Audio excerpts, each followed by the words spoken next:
ভোটের মুখে এখন টাকার বন্যা। তবে এই সুন্দরবনে টাকার বন্যা নাকি ভোটে প্রভাব খাটানোর একটা ছক, এমন বিষয়কে ঘিরে কিন্তু এখন চক্ষু চড়ক গাছ রীতিমতো। বলে রাখে যে দ্বিতীয় দফার নির্বাচন আর মাঝে 3টি দিনের অপেক্ষা, কিন্তু ঠিক তার আগেই দক্ষিণ 24 পরগনার সুন্দরবনে পুলিশ জেলার মন্দির বাজার এলাকায় 17,50,000 টাকা উদ্ধারের ঘটনায় তীব্র চাঞ্চল্য ছড়িয়েছে। নাকা চেকিং চলাকালীন একটি মোটর বাইক থেকে বিপুল পরিমাণ নগদ টাকা উদ্ধার হয়। একের পর এক প্রশ্ন উঠতে শুরু করেছে। আমাদের প্রতিনিধি যুক্ত হয়ে গেছে গোপাল শীল। গোপালের কাছে জানবো, গোপাল, গোটা বিষয়টা যদি বিস্তারিত তুলে ধরো। দেখো, তোমাকে বলে রাখি, তুমি 2026 বিধানসভা নির্বাচন একদম 3টে দিন হাতে বাকি।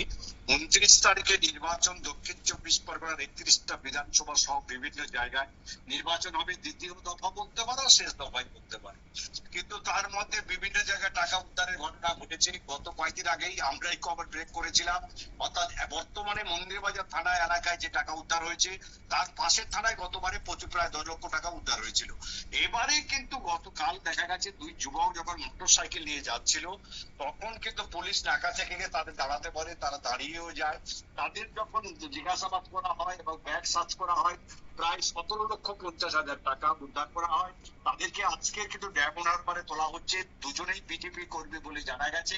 এই দুজন বিজেপির সক্রিয় কর্মী, তাই তৃণমূলের পক্ষ থেকে বারবার অভিযোগ করা হচ্ছে বিজেপি ভোট কেনার যে চেষ্টা করছিল তার জলজান্ত প্রমাণ মন্দিরবাজার। একেবারেই তাই। তবে এই যে বিপুল পরিমাণ টাকা উদ্ধার হয়েছে, তার পেছনে কি কোনো রাজনৈতিক দলের হাত থাকতে পারে বলে মনে করছো? থাকতে পারে বলতে তোমাকে বলি, যে দুজন যুবক ধরা পড়েছে তারা বিজেপির সক্রিয় কর্মী, তারা নিজেরাই স্বীকার করেছে বিজেপি। তাই ইতিমধ্যে আর ছাকাছাকির কোনো গল্প নেই। পরিষ্কার শাসক দলের অভিযোগ, এটা বিজেপি সব জায়গায় টাকা ছড়াচ্ছে। নির্বাচন কমিশনের নজরদারির মধ্যেও কিভাবে এমন নগদ লেনদেন সম্ভব হয়েছে? এখন নগদ লেনদেনের কথা বলতে গেলে বলি, নির্বাচন কমিশনারের সব দিকে কিন্তু নাকা চেকিং চলছে। তার মধ্যে যাদের সন্দেহ হচ্ছে তাদেরকেই ধরছে, সেই মতো ওদের ধরা পড়ে। তবে পুলিশ বা কেন্দ্র বাহিনী সজাগ রয়েছে, বিভিন্ন জায়গায় ধরা পড়ছে এমন ঘটনা। এই টাকা যে উদ্ধার হয়েছে, এটা কি ভোটারদেরকে একটা প্রভাবিত করার জন্য একটা পরিকল্পনা ছিল? একদম প্রভাবিত বলবো না, কারণ বিজেপির পক্ষ থেকে জানানো হয়েছে ভোটে দাঁড়াতে গেলে যে প্রার্থী থাকে তারা টাকা পায়, এবং সেই টাকাগুলো তাদের যে বুথে বুথে এজেন্ট থাকে, এজেন্টদের বুথ খরচের জন্য খরচা খাতে দিতে হয়, সেই টাকাই এরা নিয়ে যাচ্ছিল।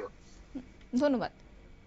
অর্থাৎ আমাদের প্রতিনিধি বিস্তারিত বিষয় তুলে ধরেছে। তবে দ্বিতীয় দফার নির্বাচনের ঠিক আগে এমন ঘটনায় রীতিমতো চাঞ্চল্য ছড়িয়েছে। পুলিশ সূত্রে খবর, সন্দেহজনক গতিবিধির জেরে 3 যুবককে আটকানোর চেষ্টা করেছে। একজন পালিয়ে যায়, তবে বাকি দুজনের কাছ থেকে উদ্ধার হয় এই বিপুল পরিমাণ টাকা। আটক অর্ঘ পুরকাইত এবং শুভদীপ হালদার টাকার উৎস সম্পর্কে সন্তোষজনক ব্যাখ্যা দিতে পারেনি। তবে এখন রীতিমতো প্রশ্নচিহ্ন তৈরি হয়েছে, এই স্বচ্ছ নির্বাচন প্রক্রিয়ার মধ্যেও কিভাবে এত পরিমাণ টাকা আসলো এবং টাকার উৎসই বা কোথায়, তা অবশ্য খতিয়ে দেখছে পুলিশ প্রশাসন। নিয়ে নিচ্ছে ছোট্ট একটি বিজ্ঞাপন বিরতির, সঙ্গে থাকুন।